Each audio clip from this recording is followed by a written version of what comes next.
If you fell asleep in the third quarter, you might have still been groggy, just waking up, just getting over that post-Thanksgiving lunch nap when the Dallas Cowboys explode in the fourth quarter for 25 points and take down the Washington Commanders 45-10 on this Thanksgiving holiday as we welcome you into the First Word presented by Dr. Pepper. It was 20-10 Cowboys.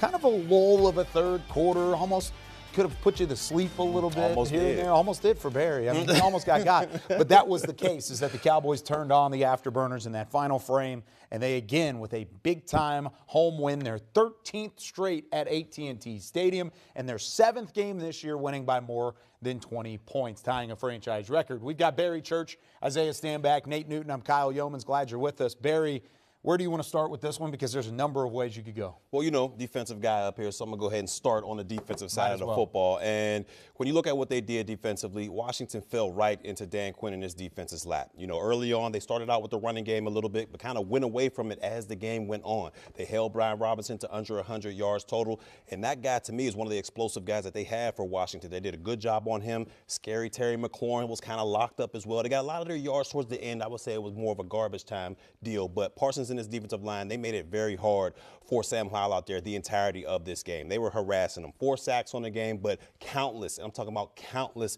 pressures. And then when you look at it, what more can we say about DaRon Bland? Wow. I mean, 5th interception returned for a touchdown, breaking the record. Something's going into the Hall of Fame, whether it's his gloves, his cleat, whatever it is, it's going up in there because this man right here, he's having one of the best seasons of any defensive back I've ever seen. And the guy's only in his 2nd year. Yeah. With the ability that he has in the outside and on the inside corner and his football IQ, the sky's the limit for him. This was a great team win for the Dallas Cowboys. Yeah, you just hit on it on defensively. I'm going to go to the offensive side of the ball, and I have to start off with Dak Prescott. Dak Prescott had a heck of a game once again.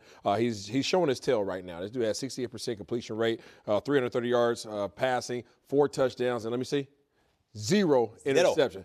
I'm running back. 0 interceptions. And not only did he have a good game, but for the second week, I take it back. For the 3rd week in a row, Brandon Cooks got involved. Brandon Cooks, I believe, is the 3rd week in a row, is the leading receiver on this team. And this dude is getting the rock. They're giving him opportunities. He found payload once again.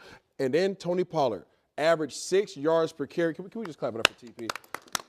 You still only had 13 carries. I know a lot of times in the pregame show I said they've been averaging about 12 carries out the backfield for him per game. He hit 13 today, but he averaged 6 yards per carry. Super duper proud of the offense. Coach McCarthy, he's figuring out a way to get his playmakers the ball in their hands. You can add 6 catches for Tony Pollard. So that makes 6 and 13 is what? 19. About 19. So between 18 and 22 touches that this kid need. And they had a nice little running game. And like you said, the game was methodical. It was slow. What the Cowboys are learning how to do is just win the game. They're not going over the top. But when you make a slip, like Kyle said, when you woke up in the fourth quarter, it was an explosion. And I tell you what, boy, I was walking down the hall to take care of some business after this great, time. And I heard a big explosion. I heard you guys laugh. I heard you guys cheering. Stay with me, fellas. I heard you guys cheering. And I said, DaRon Bland must have scored. Boy, y'all need to stop. Y'all need to stop, man. Y'all need to stop. Oh, man, heard an explosion, baby. Heard an explosion. My love came down. Clean it up for me. Clean it up, Kyle. Clean it up, Kyle. Reel us in, baby. Reel us in, baby. Sorry. This is why John Madden had Nate Newton as a Thanksgiving treasure. For everybody involved, I'm crying. Wow. I'm starting to tear up over here. Wow. Let's. We got about 2 minutes here. Okay. 2 minutes here. You mentioned DaRon Bland, phenomenal NFL record for a reason. It's starting to become the norm to see DaRon Bland have a pick 6 in a win. Dak Prescott to have 4 or 3 or more touchdowns, 300 passing yards in a win as well. But it's also the way that this offensive line has played. They continue to play well. They're winning games in the trenches, and that's something that Dallas didn't necessarily do early in the season. I think with no sacks again today. Yeah. 3rd straight game. This is not just because the offensive line is playing well. This is because Dak is moving around in the pocket doing what he has to do. This is because Tony Pollard, check out the 3rd down situations, is blocking. You think it was Zeke back there blocking. He's standing up, doing what he has to do, giving Dak this time to move around. So it's a total team effort these last 3 games where there's no sacks.